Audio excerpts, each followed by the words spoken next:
What's going on, Babylonians? It's me, Songs of Raze, back with another Outriders WorldSlayer video to bring to you, and today we're actually going to be covering the 3 weapons that actually dropped over on the Outriders socials last week, and basically what this actually means for the game. Now, we did have the Deathscape, we had the Sunfall, and we had the Vortex.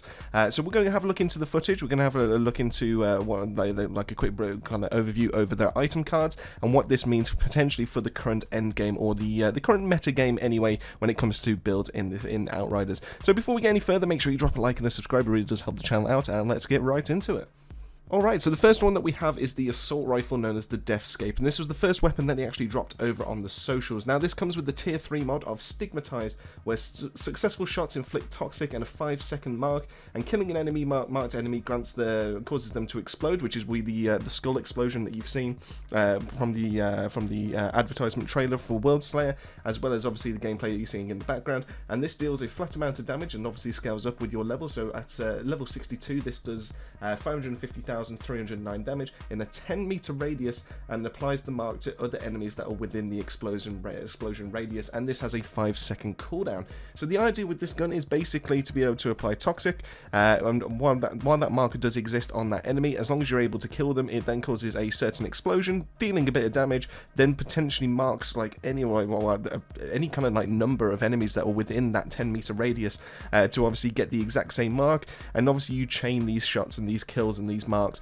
all the way across pretty much every single way, and this is going to be one of the best ones to be able to deal with like beast kind of level, because obviously they all tend to group up, they all tend to run in packs, so therefore you can literally just kill one of these, set the mark up. Obviously the explosion will do a little bit of a stun, and obviously from there you're able to keep going with the mark and obviously dealing damage and doing it that way. I do think this is going to be like one of the kind of like best assault rifles that's actually going to come into the game. Unfortunately, it is full auto, which means that it will suffer compared to something like a burst AR or a burst AR variant.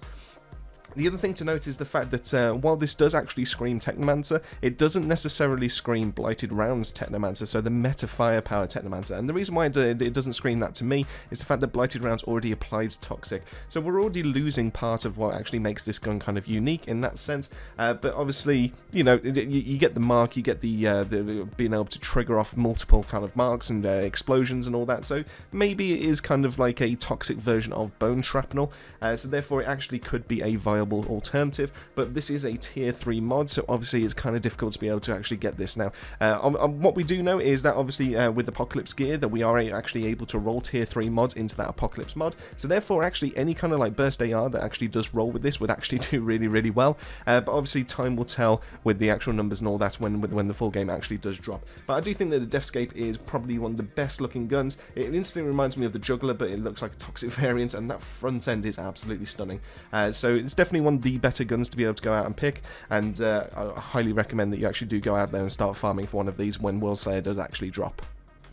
So on day number 2, they actually showed us off the Sunfall submachine gun, and the submachine gun, well, it actually looks really nice. The real thing that really makes it unique is the tier 3 mod, which is Firestorm. Now, everyone absolutely loved this and compared this to, I think it was the Hammer of Dawn of Gears of War. I do apologise if I've butchered that, if I have got that wrong, because I'm not a Gears of War fan. I've never really played any kind of ones of those games. But Firestorm, successful shots summon a homing Firestorm that deals at level 62, 450,270 damage, and inflicts burn to enemies within its radius over 10 seconds. The radius of the Firestorm increases with each successful shot on the inflicted target. Now, this has one of the longest cooldowns that actually exists in this game at 15 seconds. Now, obviously, the main reason because of that is because Firestorm is able to proc for 10 of those seconds, so you do have a 5-second downtime when it comes to this mod.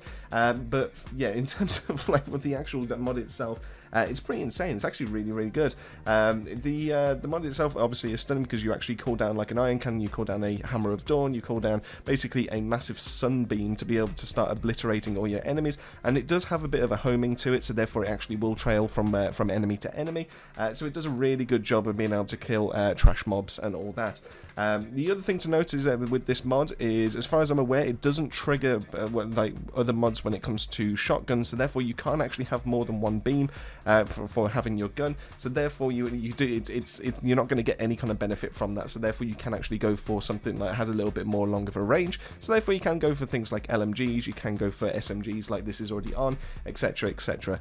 So this is going to be one of the more stunning weapon mods to actually pick up, and overall it's definitely a very strong contender, so I would actually recommend trying to find one of these and seeing if you can fit it into your build. Now the fact that it does go with burn, therefore it does kind of tend itself towards like the pyro kind of playstyle, but overall I do think this is kind of like a plug and play, and it could pretty much go on any kind of build.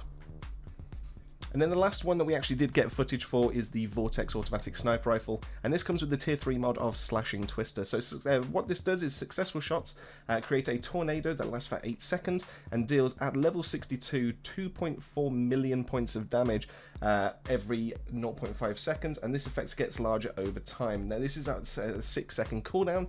So therefore, it's possible to actually have more than one twister going on at a time, and do you know what? Just looking at the item card, it just sounds insane for just purely that damage compared to all the other two. And the Slashing Twister is definitely a really cool mod.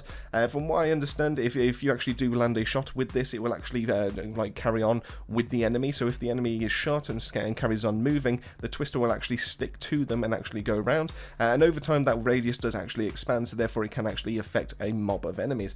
So it is very good in terms of like dealing with like crowd control, all that kind of thing. It does a very good job of being able to clear out a group of enemies. It's almost along the same lines of like having a persisting, almost like a claymore torrent in a way, in terms of how well it can actually clear out enemies. So I highly recommend that you actually do give this one a go as well. Just like it's a very strong first week of showing off some of these mods, because all of them are just absolutely downright disgusting in their own right. So it's definitely worthwhile trying to grab at least one of these as soon as WorldSlayer does actually drop. So that pretty much wraps up the video. I hope you've enjoyed, hope you've learned something useful with ourselves. If you did, make sure you drop a like and a subscribe, it really does help the channel out. Thank you all so much for making it to the end of the video, and thank you all to the Babylonian family as always for their continued support. It really does mean the world to us. And that just leaves me to say, keep yourself safe, keep yourselves well, and I'll see you all on that next video.